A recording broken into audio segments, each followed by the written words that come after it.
So, magandang araw mga repa. Gagawa na naman tayo ng video. Siguro tong video na to hindi ko papahabain. Saglit lang to na pag-aanalisa sa pagpili ni Jamie sa boyfriend niya. Yung ex niya si Kian. Yun may tsura yun. Average talaga yung looking. Yung babae, tingin ko 6. 6 yung babae. Tapos si Kian 5. Tapos yung current na boyfriend niya, yung nagji-gym, yung gym max is 4.5 plus may age pill pa. Mukhang matanda eh. Mukhang matanda yung lalaki. Tapos meron ding status max din yung lalaki kasi nagra-rap yun eh. Tapos meron ding kotse tsaka may pera rin. So yun nga. Napakadali lang nito analisihan eh. Biruin mo, isipin mo. Nasa anong age bracket ba si Jamie? Nursing student, 'di ba? Estimate age 21 to 23. Hindi lalagpas ng 24. So nag-aaral pa. Sa ganyang age bracket, hindi seryoso 'yan. Nabanggit niya rin 'yan na sa mga past exes niya, exes pagkabanggit niya eh.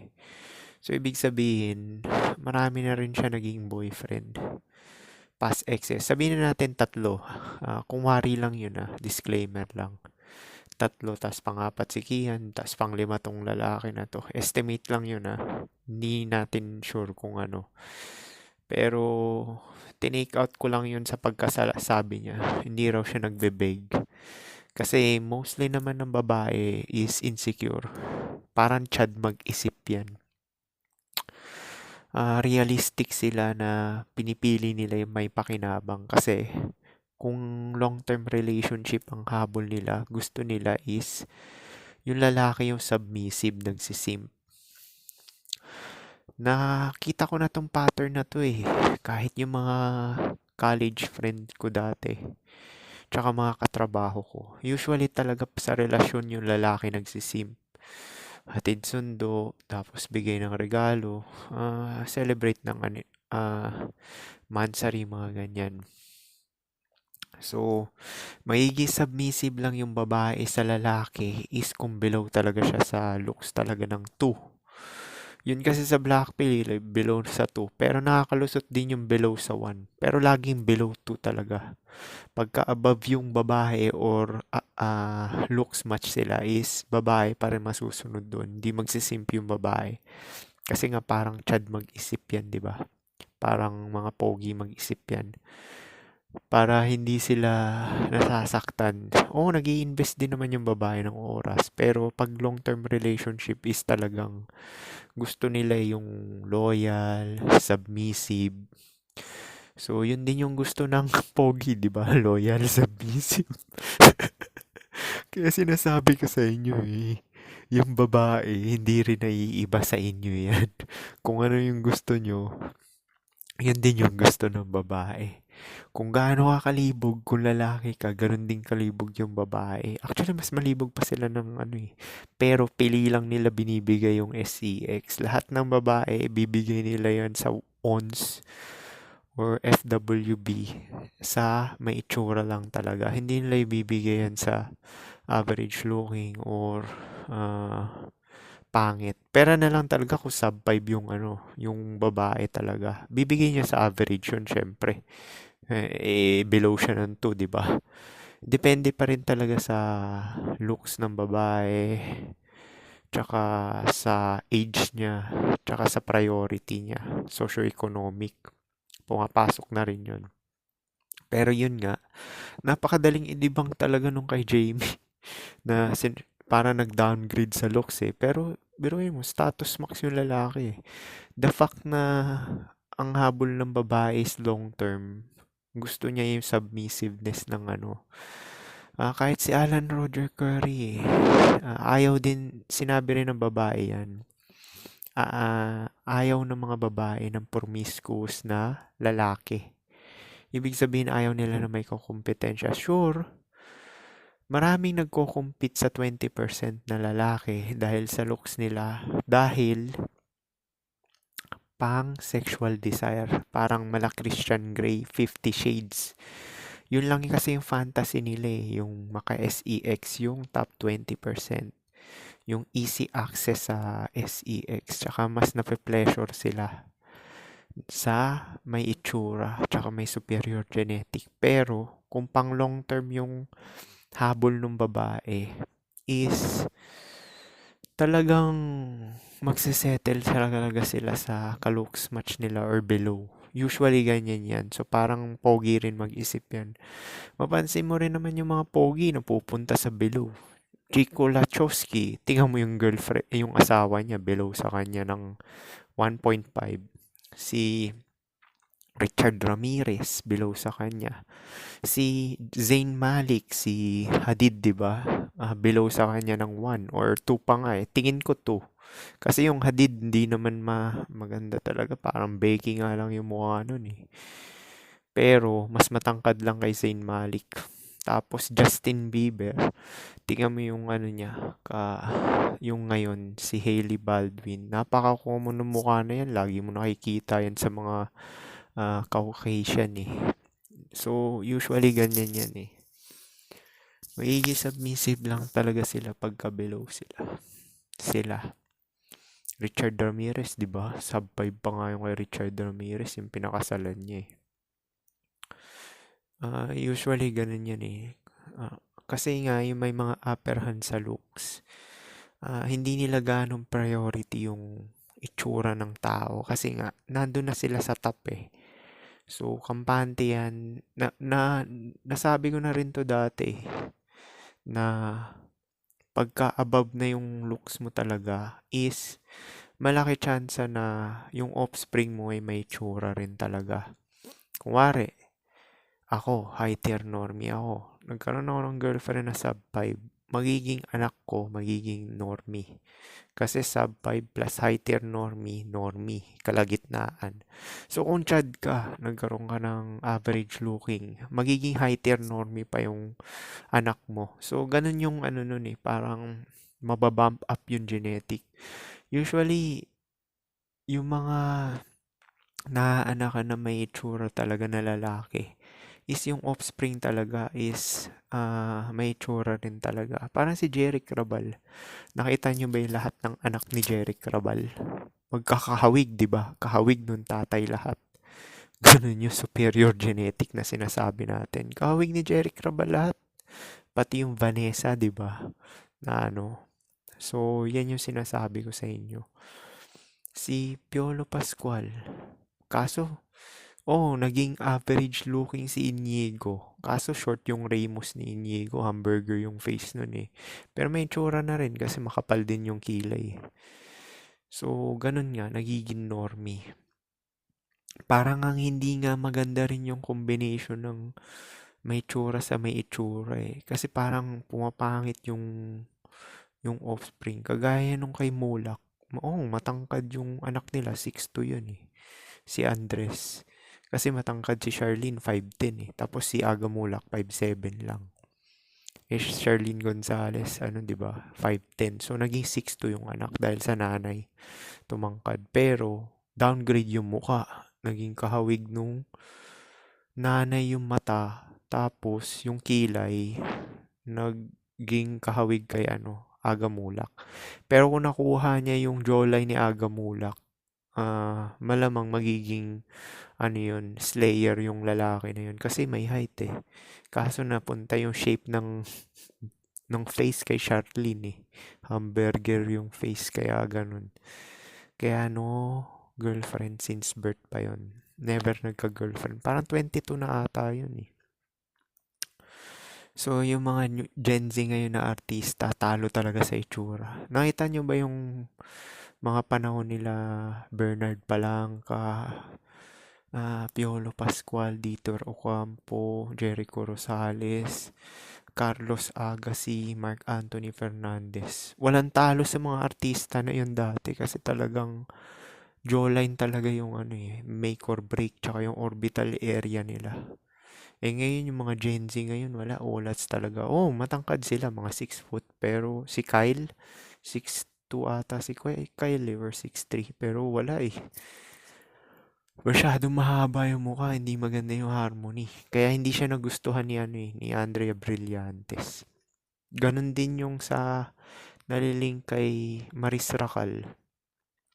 Kala ko may tsura yung lalaki na yung sumasayaw-sayaw sa kanya. Matangkad lang yun kay Rico. Pero Rico pa rin yung itsura eh. Kung harmony pagtitingnan mo ha. Kaya siguro hindi niya rin pinatulan yun. Kasi nga, masyadong common yung mukha ng lalaki. Matangkad lang tsaka maputi. Rico pa rin talaga yung lamang dun. Although matanda na si Rico eh. Kaya nga yung wish nga ni Maris Racal, di ba? Batang Rico yung gusto niya. Pero yun nga, Rico pa rin talaga lamang dun. Ewan ko kung ano nangyari sa mga new generation, bakit naging ganun yung mukha nila, short yung Ramos. Hindi kagaya ng mga artista dati na talagang nakukuha. Is talagang mga artistahin talaga. Kapanahunan niya ni Johnny Depp eh, di ba? Sila Piolo Pascual, mala Johnny Depp din yun, tsaka Brad Pitt, mga ganun. Mga kaedaran. Hindi, actually, mas matanda sila. Pero yun nga, mga panahon niya noon, Leonardo DiCaprio, mga ganyan. Ganyan yung mga uso mukha talaga dati. Tsaka ganyan yung ano. Actually, yung edad ko, onti lang naman yung agwat nila sa akin. Kung sila mga 45, ako 38 na ako, 'di ba? So 6 years parang ganun yung agwat. Si Leo, 10 years agwat niya sa akin eh. 11 pa, 11 years. So parang ganun. Eh, sa bagay, nung high school ako, wala naman ako nakita nung high school ako na parang kahawig ko rin talaga eh. Marami rin talaga mga sub 5 nung high school ako eh. Na ano, wala akong nakita talaga na may tsura talaga. Merong isa, kaso pinatay eh. Yung frat, dahil sa frat, pumatol yung babae sa politiko. Tapos parang chinap-chap yung lalaki. Pero hunk yung lalaki na yun. Tapos siguro parang ka, bone structure din ang mukha ko. Yun talaga. Baka kung buhay pa ngayon yun, baka babaero rin yun. Hindi naman ako babaero kasi hindi naman ako gaano nag-a-approach. Umasa ako sa passive eh. Kaya ano eh. Tsaka ngayon lang ako nag-a-approach eh. Tinatry ko nga yung ano. Although dati na yan direct approach. Yung mga katrabaho ko. Pero naniniwala kasi ako dati sa mga ano eh. Ganun ka kasi yun eh. Pagka may above ka sa looks, parang conceited ka. Hindi ka ganong gumagawa ng paraan. Kasi may mga praises ka naman eh. So yun nga, mabalik tayo dyan kay Jamie na yan. Napakadaling i-debunk eh. Unang-una yung age bracket niya, hindi seryoso yan. Tapos pansinin mo, yung mga picture nila, laging hawak ni Jamie yung cellphone. So mukhang pang front niya lang yung lalaki na ganun. Tapos yung mga lifestyle. So ang mahal ng babae dun sa bago niyang boyfriend is yung lifestyle. Siguro nung last na boyfriend niya, siguro dahil may itsura yun, tapos bata-bata pa. So parang hindi niya ganong natripan. Gusto niya yung parang matanda. May halong cloud chasing na rin yan na parang mala cherry white na paiba-iba ng lalaki. Parang ganun gagawin yan. Kasi nga, obvious na parang gumagawa ng ano eh, ng eksena eh. Alam mo yung dun sa palabas, yung mga rason niya talaga, parang yung mga typical na Gen Z na feminist. Yung mga sagutan niya, ganun eh. Nadala na rin ako sa kanya, physically attracted. Although totoo yung sinasabi niya, totoo talaga yung sinasabi niya kasi Gym Max yung lalaki. Tapos sabay ano. Pero yun nga, downgrade sa muka. Pero biruin mo para matapatan niya yung current boyfriend, need niya maging dominant, 'di ba? Dominant kasi hinalikan daw, 'di ba? Habang nagji-gym. Tapos merong kotse, status max, nagra-rap pa pala yung lalaki na yun. Tapos may pera pa, baka lagi pantaya yun. So napakadaling i-debunk nung ano nun. Age pa lang eh, age bracket pa lang, mukhang di na seryoso eh. Tapos pangiti-ngiti dun sa mga picture, tapos laging mga picture nila is puro puro gala. Parang kalabugoy, lifestyle talaga. Mukhang lifestyle talaga yung trip ng babae, lifestyle. May mga guest din si Bugoy na ganun eh. Yun nga, yung si Alabang Girl. Pinatulan. Ginawang consistent SEX binibigay nung Alabang Girl. Yung lalaki naman, nabibigay lifestyle. Kasi binibigyan ng pera parate. So, ganun yung panlaban ngayon. Yung pogi. Tingnan mo yung may itsura nung forma nung may itsura. Although average lang yung mukha nun, pero simple lang talaga. Presentable at malinis lang talaga yung ginawa niya. Yung current na boyfriend, nag-tattoo max pa, di ba? Tapos gym max pa. Talaga malaki yung bicep. Tapos kahon yung mukha, square face, di ba? So downgrade sa mukha pero upgraded sa lifestyle tsaka sa katawan. Physically attracted eh. Mukhang ginagamit niya yung current pa. Baka magaling sa kama kasi may edad na rin eh. Siyempre pagka may mga experience na yung lalaki na baka magaling sa kama na rin yun. Natikman na ng babae. Kaya ganun kinikilig na. Kaya gusto nila yan ng ganyan eh, yung aggressive. Kasi naranasan ko yan eh. Alam mo dati nung yung second na naging girlfriend ko. Ginawa ko nun is parang sinama niya ako sa magbabayad daw siya ng tuition fee. Tapos sabay, ginawa ko, dinakot ko yung puwet niya habang nakatalikod. Nakita ko ng lola. Sabi, ano ba naman mga kabataan ngayon? Yun yung sinasabi na Kasi nung kabataan talaga ako nun, syempre mataas testosterone mo nun eh. Parang lagi kang turn on eh. Parang gusto mo mayat maya eh. Tapos ganun nga, syempre above ako sa itsura nun. Yun lang talaga. Siya yung pinakamaganda yung katawan, Coca-Cola talaga eh. Kaya lagi akong ginaganahan dun kahit sub 5 yung mukha nun. As in talagang parang 3 nights a week ko yun eh. Minsan kasi ganun yun eh. Parang madadaan sa katawan lalo na pagka sexy talaga. Manggigigil ka talaga dahil sexy, di ba?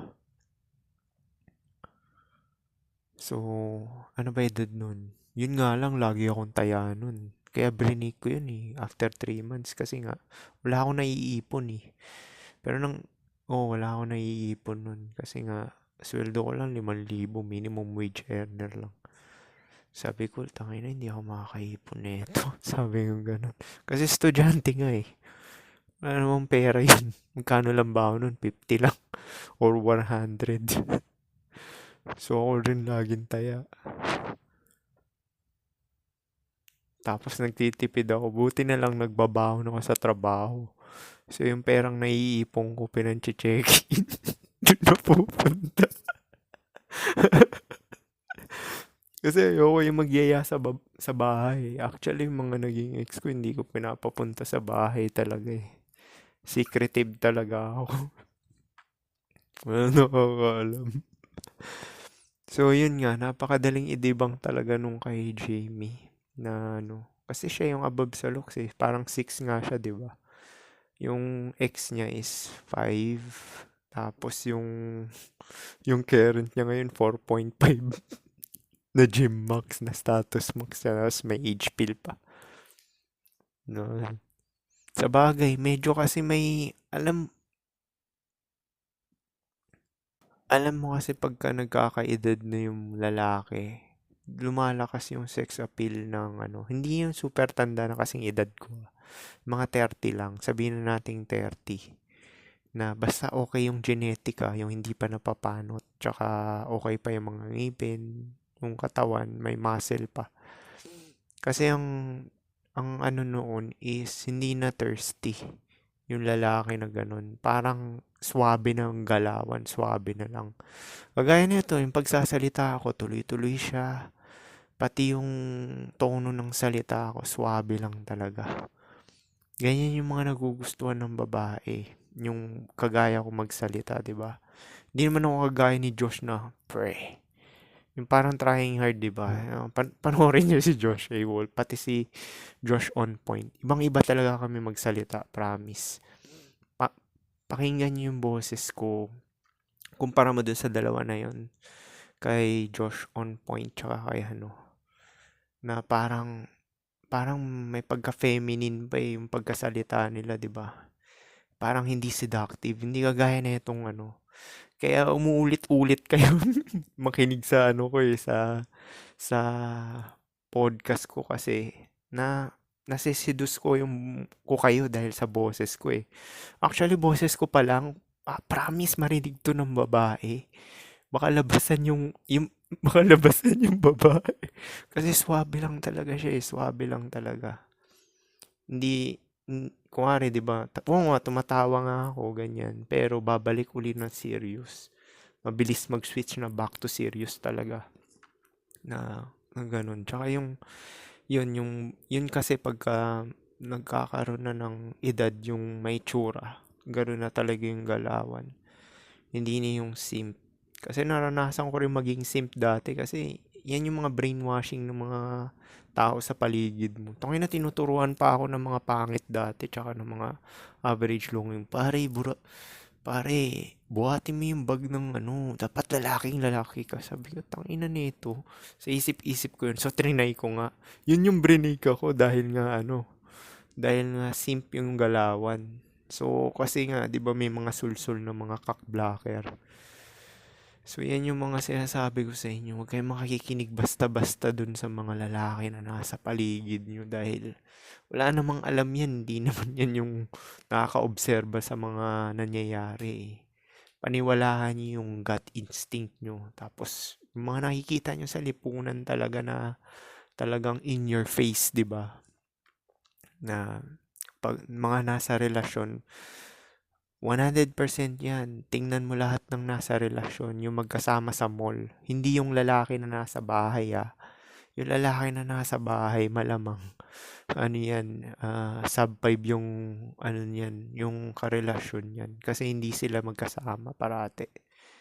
Pero pag yung magkasama parate, promise, matik yan. Talaga silbidor yung lalaki. 100% yan. Lagi ko nakikita yan sa mall eh. Maging observant talaga kayo, promise. Minsan nga lalaki pa nga nagtutulak ng trolley ng bata eh. Sabi ko, ina hindi ganito yung tatay ko ha. Bakit ganito to? Tapos meron pa lalaki nagbubuhat ng bag. Kagaya nung sinabi nung college friend ko, pare, dapat buhatin mo yung bag ng babae. Dapat lalaking lalaki ka. Tapos ginagaya pa niya si Binoy na maglakad. Yung parang maamba-amba, ganyan. Yung pala sim pala yung galawan na ganun. Tsaka pag nasa relasyon ka, yung date-date kayo, sine-sine, ganyan. Ginawa ko rin dati yan eh. Dahil nga ano eh, na nasa relasyon. Kasi programming yan eh. Programming yan. Ngayon, hindi nyo nagagawin yan. Lalo na pagka alam nyo na tong black pill. Kasi nito ko na lang lately yan ginagawa eh. Simula pumatong ako ng 30, nung 30 hanggang 32, wala akong naging girlfriend nun. Drought ako nun. Kasi nga, inuna ko tong abroad. So, nung nag-33 ako, nag-girlfriend ako ng 23. Tapos, nung 36 ako, ka-girlfriend ako ng 23 uli. Tsaka, eto, tong KFWB na 27. So, yun nga, naging dalawa pa, no? So, ngayon uli, 38 ako. Try ko mag-girlfriend uli ng 21. 21 naman. So, so yun nga yung ano, na pag nasa relasyon talaga beta. Kasi same talaga kami ng conclusion ni Alan Roger Curry, mga black pillers, tsaka yung red pill din. Pero sa red pill kasi, mostly kasi nung mga gumawa ng red pill is pera lang kay Rolo Tomasi tsaka kay Alan Roger Curry. Kasi yung dalawang yun talaga is yun yung godfather talaga ng ano eh.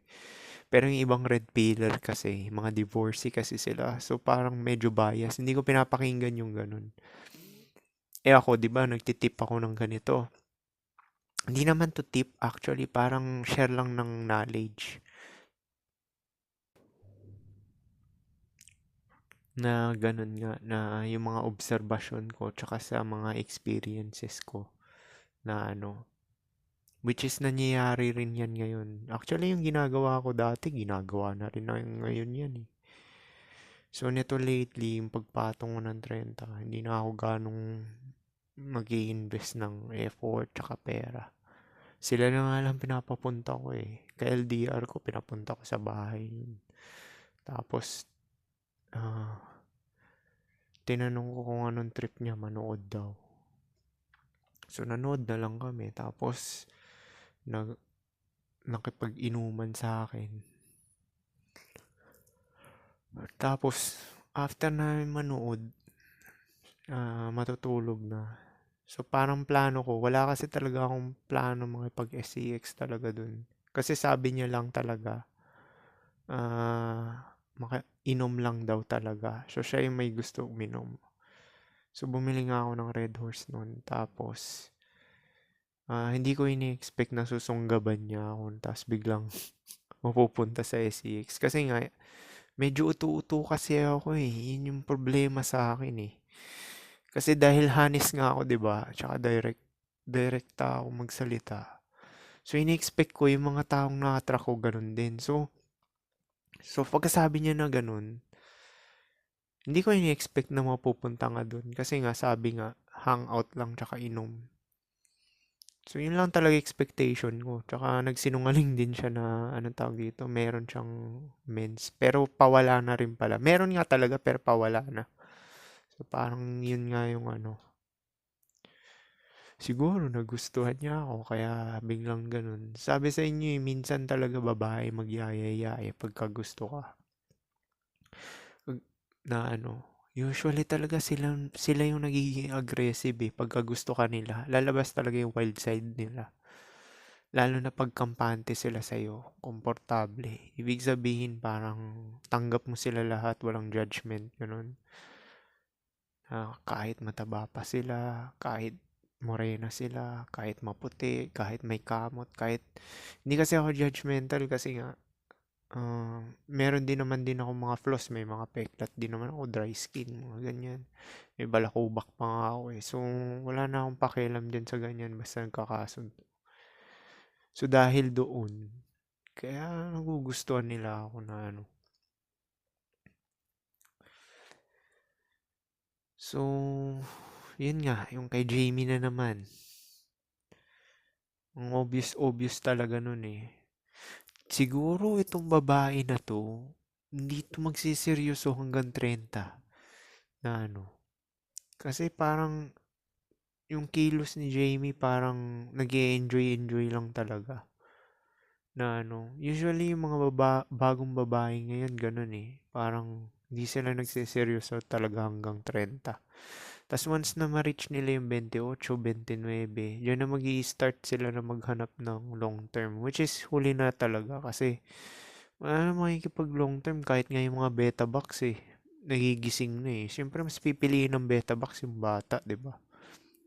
Kasi common sense to ah. Fertility time period talaga habol talaga ng lalaki. Subconsciously to ah, subconsciously. Oo nga, papatulan nila yung mga makakayanan nila pero hindi sila serious dun. Alam ko yan, hindi sila serious dyan. Kasi at the back of their mind talaga, gusto talaga nila is youth, yung fertility time period. Kahit ako talaga yan, talaga yung number one factor sa akin eh. Fertility time period talaga eh. Minsan nga nababaliwala ako na yung looks eh. Yung fertility time period talaga yung ano. Siyempre kung lalo na kung single ka, unmarried, tas wala kang anak. Siyempre yun talaga yung number one factor mo talaga, yung fertility time period. Pero kung average looking ka, sub 5 ka, eh kung ano na lang makuha mo, makayanan mo. Pero yun nga, parang at the back of your mind pa rin talaga, nagwi-wish ka talaga na yung fertility time period talaga. Huwag kayo sinungaling dito ha. Alam ko yan dahil lalaki din ako. Yun talaga yung iniisip ng ano. Kasi lizard brain yan eh. Fertility time period talaga yung mahalaga sa ano eh. Kahit nga si Leonardo DiCaprio, di ba, ayaw niya ng 25 pataas na. Kasi kikilalanin mo pa yung babae. Hindi lang naman, ano yan, agad-agad mong bubuntisin tapos papakasalan. Diba? Pero naman talaga kung tarantado ka, di ba? Eh kung matino ka, kikilalanin mo, di ba? Na ano, fertility time period. Kaya nga hanggat maaari below 25 yung babae kasi kikilalanin mo yan eh. Alamin mo yung background, paano ba yung treatment nung parents niya sa yung nanay niya sa tatay niya, ano ba yung relationship dynamic sa bahay. So yun yung mahalaga, yun tawag na daddy issues, 'di ba? Yung mga ganyan. So, yan, karamihan ng babae ngayon, hindi na rin mag-aanak. Kasi nga, mahal ang bilihin, tas kontento na sila na hindi sila maging Actually, bigla rin ako napaisip nito. Siguro kaya napipilitan mag-anak yung mga babae kasi nga gusto nang ang lalaki. Dahil nga sa traditional role dati. Eh ngayon, feminism na, di ba? Independent na yung babae. Marami kang tanungin na babae. Maraming babae talaga na ayaw mag-anak talaga. Usually, lalaki lang may gusto. Kasi, dami ko na natanong yan eh. Ayaw talaga mag-anak ng babae ngayon. Gusto na lang talaga nila mag-enjoy. Tapos pumera yung iba pa nga business-minded eh, grind eh. Tapos may alpha fuck side pa kasi sila eh, kasi nakukuha na nila yun eh, yung pogi side eh. Kahit sino i-hit nila doon sa mga nakaka-match nila ng mga pogi is talagang papatulan sila. So, parang easy mode talaga ngayon sa maging babae, easy mode. Pero yun nga, pag endgame yung ano kung lifestyle tsaka sexual side sa babae. Pero kung long term yung hanap, medyo mahihirapan yung babae kung 30 na talaga. Simula dati pa yan hanggang ngayon. Kahit pa may feminism, mahihirapan talaga sila. Na ano, kasi mahalaga sa lalaki yan. Tapos, beta male revolution nga, di ba? Nagigising na yung mga lalaki. Tingin mo ba yung boyfriend ngayon ni, current nag-boyfriend ngayon ni Jamie, seryoso yan? Hindi ihihit niya lang yan. Yung mukhang yun, yung nagja-gym, yung aggressive nga, di ba? Unang kikis, di ba? Yung mukhang yun. Naku, kung may iba pang choices yan, mag-aano pa yan, mag-i-spin pa yan ng plates. Kasi may pre-selection na nangyari eh. Tapos maganda pa yung naging ano niya. Although nagbe-beta back siya. Pero syempre may gagamit din sa kanya na ibang babae na may itsura rin. Kasi pre-selection nga, di ba? Tapos long-term relationship pa, beta box. Parang nangyari kay Boy Tapang. Di ba si Boy Tapang maraming nakaka-collab na babae na may itsura. Kasi nga beta box siya, di ba? Tapos average looking. Yung pre-selection, alam mo yung pre-selection, hindi lang naman sa pogi yan, sa beta box din yan. Yung mga pre-selection, sa beta box side may pre-selection din. Kasi dun nakikita ng babae yung submissiveness tsaka dependable na lalaki. Itong beta box na to, kahit anong gawin ko dito, hindi to kakawala sa akin. So, pre-selection na yun. Ang pre-selection do sa alpha fox side is, obviously, di ba? Magaling sa kama, tapos pogi. Maraming nagdi-desire dahil sa looks. Yung top G sa beta box, pre-selected din yan. Yun nga lang, sa beta box side, di ba? May pre-selection din sila. Pero hindi siya kasing taas nung sa good-looking genetic. Kasi patunay na lang na ito, yung mga pamilyado, beta box yan, di ba? Biruin mo, yung mga pamilyadong beta box is wala namang gustong umagaw sa kanila, di ba? Kasi marami akong katrabaho na ganyan eh, na wala talagang nagtatangkang agawin sila. Tapos, meron akong katrabaho na isa na walang, walang girlfriend. Yun pa yung naka-hits ng anim. Yung ang kunento ko sa inyo, di ba? may girlfriend siya sa second floor, may na-hit siya na dalawang residente, tapos isa sa cashier, tapos dalawa sa katrabaho ko. So, sa buong trabaho niya doon ng siguro 8 years na pagtrabaho niya, naka-anim siya na na-hits na doon sa pinagtatrabahoan ko. So, ako, ano ba na ano ko nun? Parang tatlo lang ata eh. Tatlo lang yun sa akin eh. Kasi LTR ko 6 years eh. Tapos yun nga, yung pinagsabay ko, di ba? Yung sinabi ko sa inyo. Hindi, apat pala, apat. Kasi prime age ko yun eh. So, apat yun, apat. So, paano yun lang, peace?